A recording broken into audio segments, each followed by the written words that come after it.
જય શ્રી કૃષ્ણ દોસ્તો, આ કોઈ સામાન્ય સૂર્યગ્રહણ નથી, કારણ કે આ સૂર્યગ્રહણ પછી 6 રાશિઓ એવી છે જેમનું ભાગ્ય 21 સપ્ટેમ્બર 2025ના દિવસે બદલાવાનું છે. માતાઓ અને બહેનો, અમે તમને જણાવીએ કે આ વર્ષનું છેલ્લું સૂર્યગ્રહણ લાગશે. દોસ્તો, આ 21 સપ્ટેમ્બરે લાગનારું સૂર્યગ્રહણ કેટલા સમયનું હશે? આ ગ્રહણ ભારતમાં ક્યાં ક્યાં જોવા મળશે? શું તે ભારતમાં દેખાશે? અને 12 રાશિઓમાંથી એવી નસીબદાર રાશિઓ કઈ છે જેમનું ભાગ્ય આ સૂર્યગ્રહણ પછી બદલાવાનું છે, એટલે કે તેમને તેમના ભાગ્યનો સાથ મળશે? એટલે કે મહાદેવ તેમના પર ખૂબ પ્રસન્ન થઈ ચૂક્યા છે. જે વ્યક્તિ પર મહાદેવની નજર પડે છે તે વ્યક્તિનું ભાગ્ય બદલાઈ જાય છે.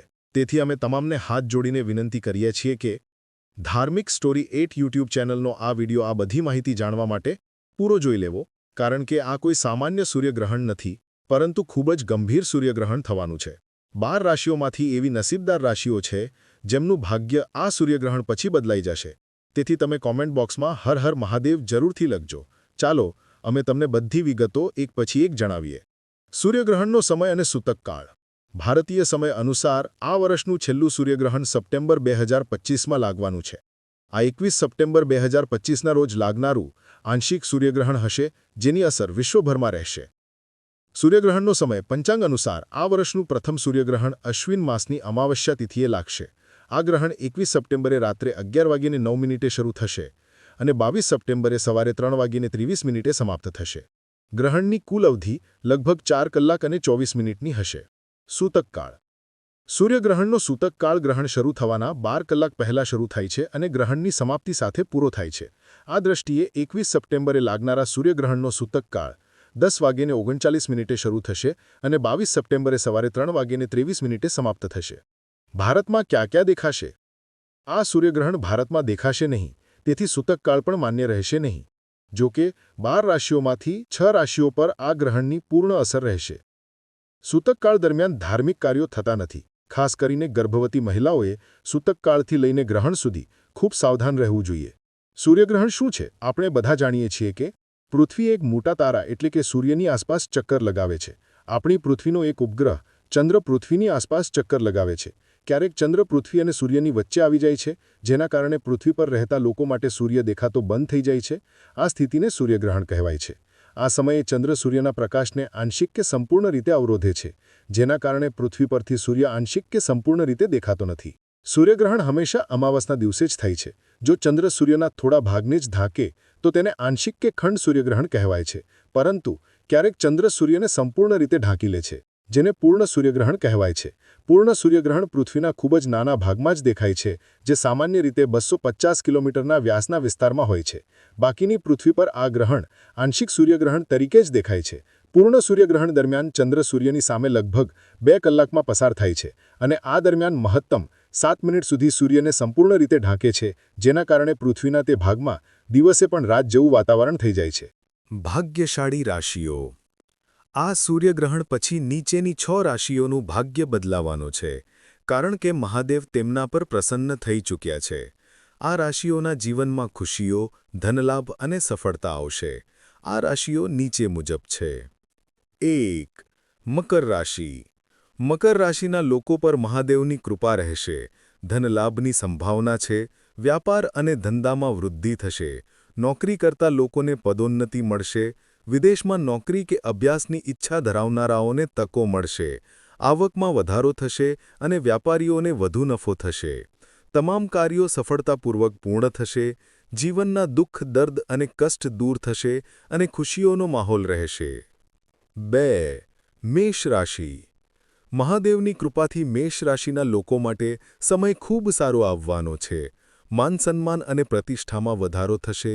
નવા અવસરો મળશે, જેનાથી જીવનમાં પ્રગતિ થશે. રોકાયેલા કાર્યો પૂર્ણ થશે અને નવા કાર્યો સફળતાપૂર્વક શરૂ થશે. આવકમાં વધારો થશે અને ધનલાભની તકો મળશે. ઘર પરિવારમાં ખુશીઓનું વાતાવરણ રહેશે અને વ્યાપારમાં વૃદ્ધિ થશે. સામાજિક ક્ષેત્રે સફળતા મળશે અને અચાનક ધનલાભ થશે. યોજનાઓ સફળ થશે. 3. વૃષભ રાશિ. મહાદેવની વિશેષ કૃપા વૃષભ રાશિના લોકો પર રહેશે. આર્થિક સ્થિતિ સુધરશે અને રોકાયેલા કાર્યો પૂર્ણ થશે. પરિવાર અને જીવનસાથીનો સંપૂર્ણ સહયોગ મળશે. મધુર વાણીના કારણે તમામ કાર્યો સફળ થશે. ધન સંબંધિત સમસ્યાઓ દૂર થશે અને સફળતાના નવા ઝંડા ગાળશો. દુનિયા તમારો જલવો જોશે. 4. કન્યા રાશિ. મહાદેવની કૃપાથી કન્યા રાશિના લોકોને ધનલાભ અને વ્યાપારમાં વૃદ્ધિ થશે. નોકરી કરતા લોકોને પદોન્નતિ અને વેતનમાં વધારો થશે.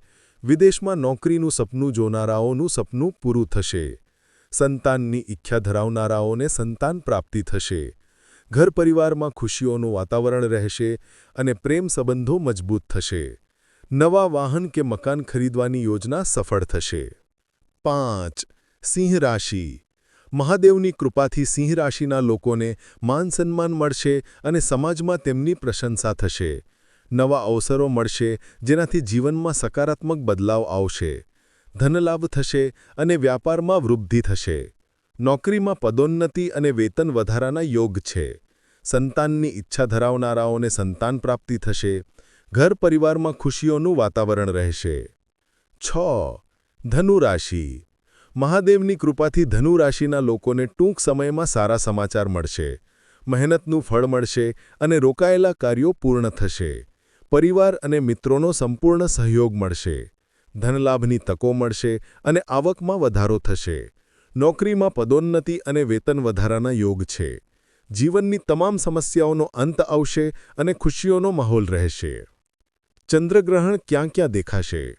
આ વર્ષનું બીજું ચંદ્રગ્રહણ યુરોપ, આફ્રિકા, ઉત્તરી અને દક્ષિણી અમેરિકા, પેસિફિક મહાસાગર, એટલાન્ટિક મહાસાગર, હિન્દ મહાસાગર, આર્કટિક અને એન્ટાર્કટિકાના કેટલાક વિસ્તારોમાં દેખાશે. આ ચંદ્રગ્રહણ ભારતમાં નહીં દેખાય, પરંતુ તેની અસર આ રાશિઓ પર પડશે અને તેમને તેમના ભાગ્યનો સાથ મળશે. ચંદ્રગ્રહણ દરમિયાનના ઉપાય. નોકરી અને વેપારમાં ઉન્નતિ માટે. ચંદ્રગ્રહણ દરમિયાન ઓમ શ્રી હમ શ્રી કમલે કમલાલય પ્રસિદ્ધ પ્રસિદ્ધ શ્રી હ્રી શ્રી મહાલક્ષ્મીએ નમઃ મંત્રનો જાપ કરવો. આનાથી કારોબાર અને કારકિર્દીમાં પ્રગતિ થાય છે અને માન સન્માન વધે છે. લક્ષ્મી પ્રાપ્તિ માટે ઓમ શ્રી હં ક્લી ઓમ સ્વાહા મંત્રનો જાપ કરવો ફાયદાકારક રહેશે. ગ્રહણ દોષ દૂર કરવા. લાલ કિતાબ અનુસાર ચંદ્રગ્રહણ પછીના પ્રથમ સોમવારે વ્રત રાખીને શિવજીની પૂજા કરો. ઘરે કેસરની ખીર બનાવીને લક્ષ્મી માતાને ભોગ ધરાવો અને કન્યાઓને ખવડાવો. તે પછી સફેદ વસ્ત્ર અને ચોખાનું દાન કરો. આનાથી ગ્રહણ દોષ દૂર થાય છે અને કુંડળીમાં ચંદ્રની સ્થિતિ મજબૂત થાય છે. કષ્ટ દૂર કરવા. ચંદ્રગ્રહણના દિવસે એટલે કે શુક્રવારે પાણી અથવા દૂધને સાફ વાસણમાં ભરીને સિરાહાને રાખીને સૂઈ જાઓ. બીજા દિવસે સવારે એટલે કે શનિવારે કીકરના ઝાડના મૂળમાં રેડી દો. આનાથી કુંડળીમાં ગ્રહણ યોગ દૂર થશે અને તમામ કાર્યો સરળતાથી પૂર્ણ થશે. ચંદ્રમાને અર્ઘ્ય આપવું. જો તમે દાઢી કે મૂછ રાખો છો તો ચંદ્રગ્રહણના એક દિવસ પહેલાં તે હટાવી દો. ગ્રહણ પહેલાં ચાંદીના લોટામાં ગંગાજળ, ચોખા, ખાંડ અને દૂધ મિશ્ર કરીને ચંદ્રમાને અર્ઘ્ય આપો. ગ્રહણ દરમિયાન માનસિક જપ, તપ અને દાન કરો. લાલ કિતાબનો ઉપાય. ચંદ્રગ્રહણના દિવસે પાણીદાર નાળિયેર લઈને તેને તમારા માથા પરથી 21 વાર ફેરવો અને પછી તેને વહેતા પાણીમાં પ્રવાહિત કરી દો. આનાથી નકારાત્મક ઉર્જા દૂર રહેશે અને જીવનની સમસ્યાઓ દૂર થશે. કુંડળીમાં ચંદ્રની સ્થિતિ મજબૂત થશે, જેનાથી મન શાંત રહેશે. સૂર્યગ્રહણનું મહત્વ. શાસ્ત્રોમાં જણાવાયું છે કે સૂર્યગ્રહણ અને ચંદ્રગ્રહણ માત્ર ખગોળીય ઘટના નથી, પરંતુ તેનો માનવ જીવન અને પ્રકૃતિ પર ઊંડો પ્રભાવ પડે છે. ગ્રહણના સમયે પૃથ્વી પર નીકળતી ઊર્જાઓ સામાન્ય સમય કરતાં જુદી હોય છે, તેથી કેટલાક લોકોને ખાસ સાવચેતી રાખવાની ફરજ પડે છે. કોને ગ્રહણ દરમિયાન બહાર ન જવું જોઈએ? ગર્ભવતી સ્ત્રીઓ. સૌથી પહેલાં ગર્ભવતી સ્ત્રીઓને સૂર્યગ્રહણ જોવું કે બહાર જવું મનાય છે. માન્યતા છે કે ગ્રહણના સમયે નીકળતી અદૃશ્ય કિરણો ગર્ભસ્થ શિશુ પર પ્રતિકૂળ અસર કરી શકે છે.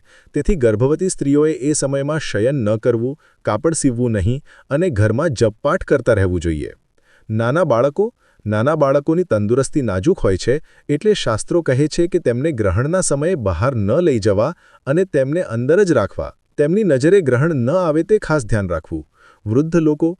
વૃદ્ધ લોકોનું શરીર નબળું હોવાથી તેમને પણ ગ્રહણ દરમિયાન બહાર જવું કે ગ્રહણ જોવું ટાળવું જોઈએ.